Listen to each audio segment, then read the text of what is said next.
जय भीम, नमो बुद्धाय। साथियों, आज हम एक वीडियो बना रहे हैं और एक ऐसे शख्स की वीडियो बना रहे हैं। इन्होंने मथुरा से चलकर और अन्य कई प्रदेशों में सफर किया है। करीब 4700 किलोमीटर का सफर तय किया है। 100 दिन से भी ज्यादा का समय जो है इन्होंने बिताया है रोडों पे,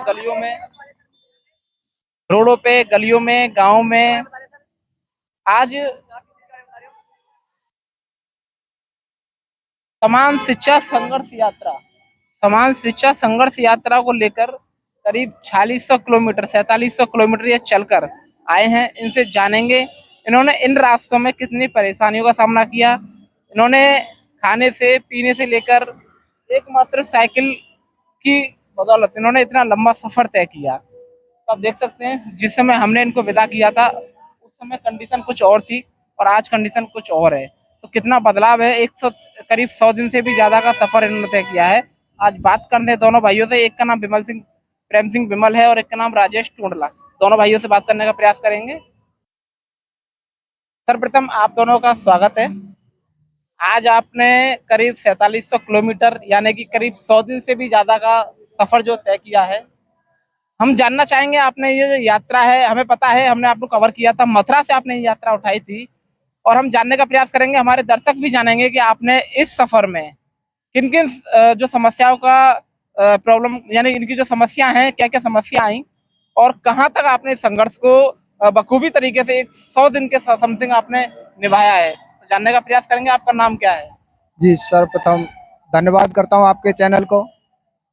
मेरा नाम है राजेश कुमार टूंडला, फिरोजाबाद उत्तर प्रदेश समान शिक्षा संघर्ष यात्रा का एक छोटा सा सिपाही, जो 17 अक्टूबर मथुरा तारसी अंबेडकर पार्क से निकलकर 7वें दिन ब्यावरा पे पहुंचे। वहां पर मेरे भाई के नाती की डेथ हुई।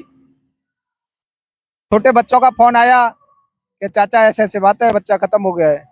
मैंने की अच्छा। और उसी समय मेरी ये साइकिल का हैंडल टूटा। ये दिखाना चाहेंगे आप, देखिए, ये मेरी साइकिल का हैंडल टूटा। ये साइकिल का हैंडल टूटा, लेकिन थोड़ा हौसला डाउन हुआ। लेकिन घर से जब मेरे बड़े भाइयों का फोन आया, बेटा अगर तूने कदम बाहर रख दिया है तो लौट कर मत आना, लौट कर बाहर मत आना, समान शिक्षा लागू हो जाए तो ही लौट कर आना, अन्यथा घर में लौट कर मत आना।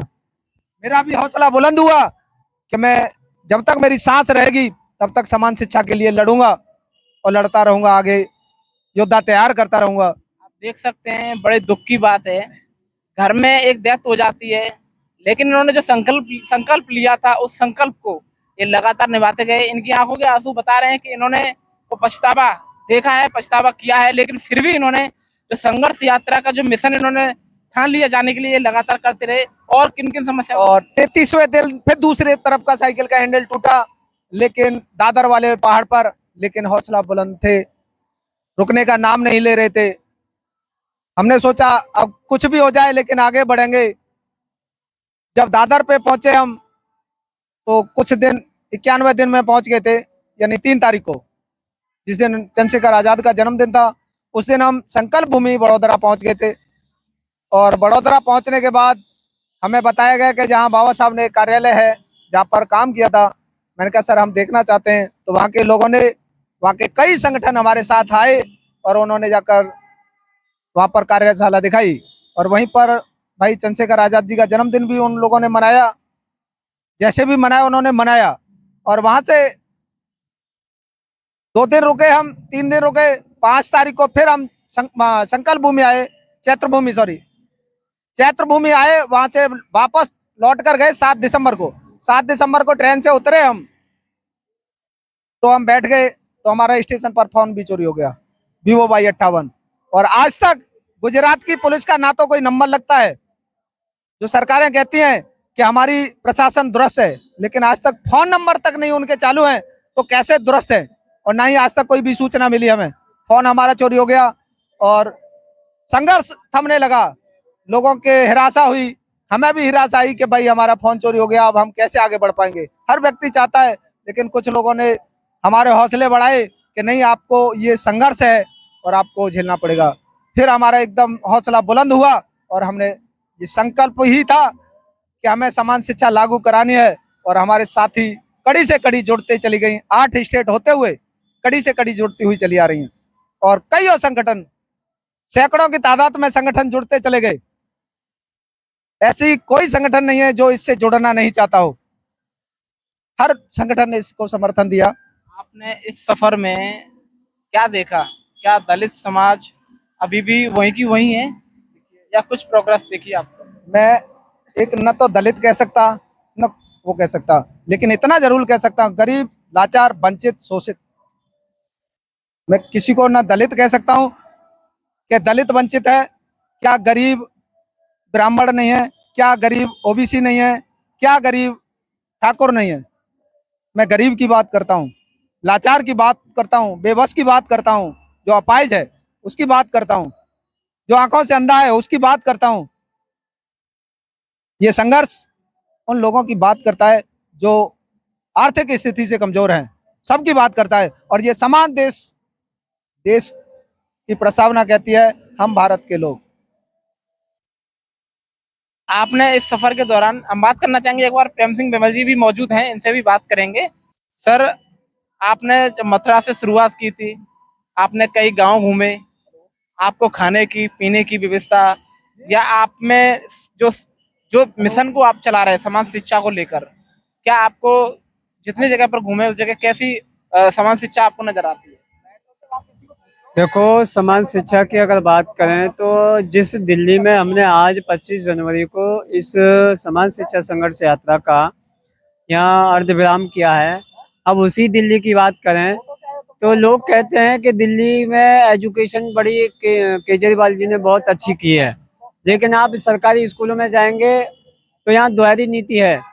एमसीडी के स्कूल में शिक्षा कुछ भी नहीं है, उधर गवर्नमेंट के द्वारा चलाए जा रहे हैं स्कूल, उस वहाँ भी कुछ भी नहीं है। बच जाते हैं आप उस स्कूल में देखेंगे तो बच्चे ऊधम मचाते हैं, खेलते रहते हैं, न स्टाफ को कुछ पता है ना उनकी एजुकेशन पे कोई ध्यान दिया जा रहा है। उन्हें केवल खेलने और खाने की व्यवस्था की गई है। जो बच्चे सुबह सुबह पढ़ने के मूड से जाते हैं, पढ़ने के उद्देश्य से जाते हैं, उन्हें मिड डे मील के माध्यम से उनको भटका दिया जाता है। दूसरी सबसे अहम बात कि इस देश में जो आधी से अधिक आबादी है, जिसे हम गरीब कहते हैं, मजदूर कहते हैं, लाचार कहते हैं, आदिवासी कहते हैं, जब हम महाराष्ट्र जैसी सरजमी पे गए, महाराष्ट्र मध्य प्रदेश में गए, तो वहाँ आदिवासी जो साथी हैं, जो भाई बंधु हैं, जो इस देश के सबसे ताकतवर कौम है, जो बहादुर है, उनको आज हाईटेक जो टेक्नोलॉजी है, जो वर्तमान की टेक्नोलॉजी है, जिसे मेट्रो कहते हैं, कंप्यूटर कहते हैं, उनसे वो काफ़ी दूर हैं। और लोग कहते हैं कि हम चंद्रमा पे जाएंगे, तो बताइए समान शिक्षा कहाँ से है? ये सबसे दुर्भाग्य की बात है कि देश के 75 साल संविधान लागू होने के बावजूद भी इस देश के जो आधी से अधिक तबका है उसको शिक्षा से दूर किया जा रहा है। और ऐसा कोई स्टेट नहीं है जिसमें स्कूल को बंद न किया जा रहा हो, कहीं मर्ज किया जा रहा है, कहीं। अभी मेरे पास वीडियो आई है जिसमें बहुत सारे मध्य प्रदेश और महाराष्ट्र के स्कूलों को मर्ज किया जा रहा है।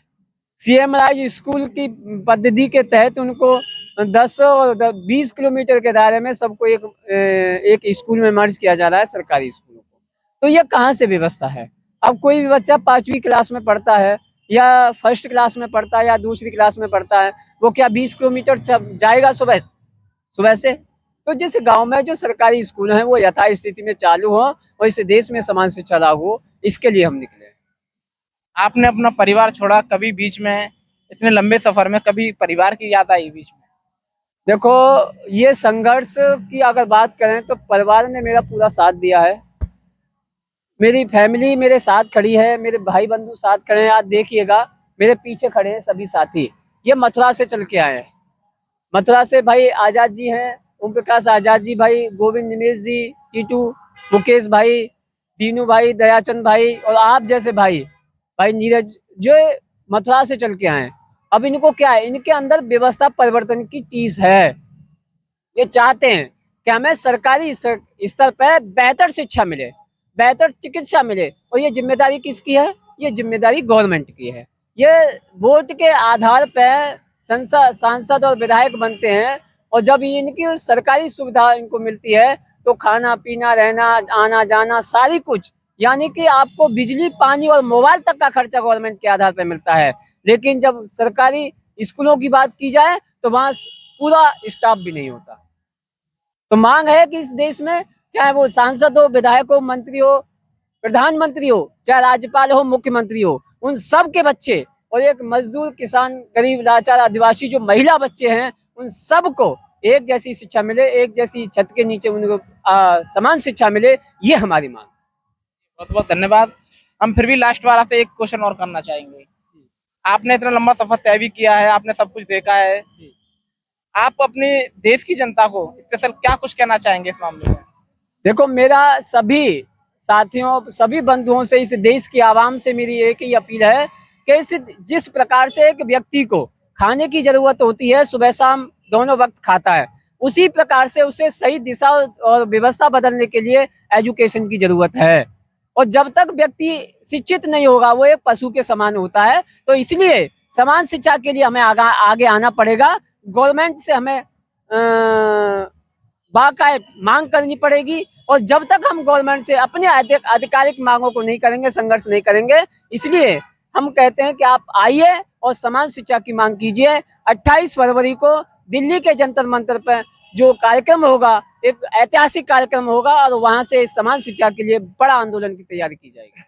बहुत धन्यवाद। इस वक्त मथुरा से चलकर इनका साथ देने के लिए आए हैं ओम प्रकाश आजाद जी।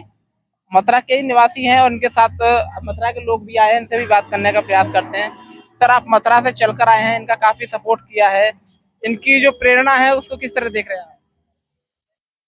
सर्वप्रथम तो मैं आपके चैनल के माध्यम से जो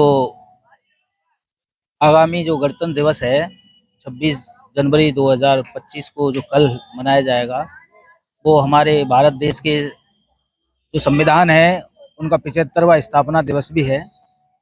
तो मैं सभी लोगों को सर्वप्रथम गणतंत्र दिवस और भारतीय संविधान स्थापना दिवस की बधाई देता हूँ। और मैं बहुत बहुत आभार व्यक्त करता हूँ अपने इन दोनों भाइयों का, प्रेम सिंह बिमल और राजेश टूंडला जी का, इन्होंने करीब 102 दिन की यात्रा जो समान शिक्षा अधिकार के लिए इन्होंने देश के करीब 8 प्रांतों से होकर के गुजरे हैं और काफ़ी संघर्ष के साथ इन्होंने घर परिवार को छोड़ा है और उन लोगों के लिए मांग उठाई है जो इस देश के अंदर बहुत ज़्यादा संख्या में अभी भी शिक्षा से दूर है। क्योंकि अगर आज देश में हमारी शिक्षा नीति अगर सही रही होती तो आज देश की हालत ऐसी नहीं होती। आप लोग देख रहे हैं कि आज भी हम गांव देहातों में भी नहीं कह सकते कि गांव देहातों में, शहर के नुक्कड़ों में भी जाके देख लीजिए कि अभी भी शिक्षा का जो स्तर है वो काफ़ी गिरा हुआ है। इस देश की सरकारों ने आज तक शिक्षा के लिए इसलिए काम नहीं किया क्योंकि जब लोग शिक्षा पर काम करते हैं तो जब सामने वाले लोग शिक्षित होकर के वो समझने लगते हैं तो वो हमारे बाबा साहब डॉक्टर भीमराव अम्बेडकर की तरह अधिकार की मांग करते हैं और अधिकार के लिए लोगों को जागरूक करते हैं। इसीलिए इस देश की सरकार हजारों साल से इनका एक ही एजेंडा रहा है कि कैसे भी करके इस देश की पहले शिक्षा नीति खत्म की जाए, उसके बाद में तो फिर ये लोग इंसान रहेंगे ही नहीं। ये हमेशा से होता है कि जो लोग शिक्षित नहीं होते, खास करके उन्हें आप इंसानों की श्रेणी में एक यानी कि प्रजाति के रूप में खड़ा कर सकते हैं, लेकिन व्यवस्था के रूप में खड़ा नहीं कर सकते। ये हजारों साल से होता चला आया है।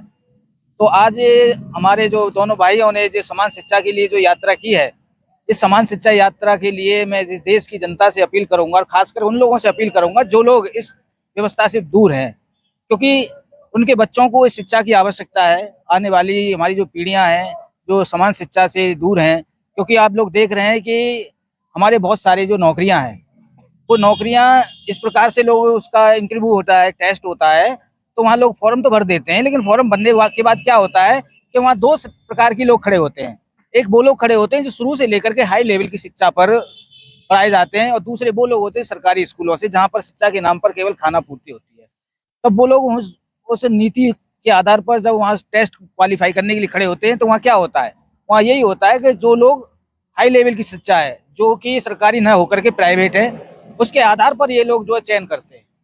जबकि अगर इसे शिक्षा एक समान होगी तो वहाँ गरीब का बच्चा भी उन पदों पर जा सकता है जहाँ से ये प्राइवेट शिक्षा के लोग बच्चे पहुँचते हैं, और गरीब के बच्चे भी डीएम बन सकते हैं, सीएम बन सकते हैं, अधिकारी बाबू, कलेक्टर, जेई, इंजीनियर, डॉक्टर, बहुत सारे यानी पदों को प्राप्त कर सकते हैं। लेकिन इस देश की सरकार सरकारी शिक्षा नीति को इसलिए खत्म कर रही है क्योंकि उसके माध्यम से गरीब के बच्चे जो हैं कहीं वो इन पदों पर आसीन होकर के अपनी शिक्षा के दम पर इस देश पर अपना आधिपत्य जमाने का काम न करें। इसीलिए इन लोगों को हमें कैसे भी करके इस शिक्षा नीति को खत्म करके हमें उसी लाइन में खड़ा करना है जो आज से करीब 100 साल पहले थे। कैसे सुधार होगा, क्या लग रहा है आप? नहीं, सुधार की बात तो ये है कि हमारे प्रेम सिंह बिमल, हमारे राजेश टूंडला जैसे भाई इस देश के अंदर हजारों लोग प्रयास कर रहे हैं। जिस दिन देश की जनता जागेगी और अपने हक अधिकार के प्रति जब उसको एहसास होने लगेगा कि हम काफी समय से सिर्फ लुटते चले आ रहे हैं और हम लोगों के साथ इस देश की सरकारों ने न्याय नहीं किया है, उस समय ऐसा आएगा जब इस देश की सरकार को इस देश का लाचार, बेबस, अशिक्षित व्यक्ति गरेबा पकड़ के उठा करके बाहर कर देगा और फिर इस देश में वही होगा जो सम्राट अशोक के जमाने में हुआ, भगवान बुद्ध के जमाने में हुआ और जिस उस दौर में हुआ जब इस देश के अंदर नालंदा विश्वविद्यालय जैसे विश्व लेवल के स्कूल हुआ करते थे, जहां पर विदेशों से लोग आके शिक्षा लेते थे और इस देश को हम कह सकते थे वही दौर था जब हम कहते थे इस देश को सोने की चिड़िया कहते। शिक्षा के स्तर पर इसमें बड़े बड़े शिक्षावेद, बड़े बड़े कानून वेद और तमाम प्रकार के ऐसे शिक्षा शास्त्री पैदा हुए हैं।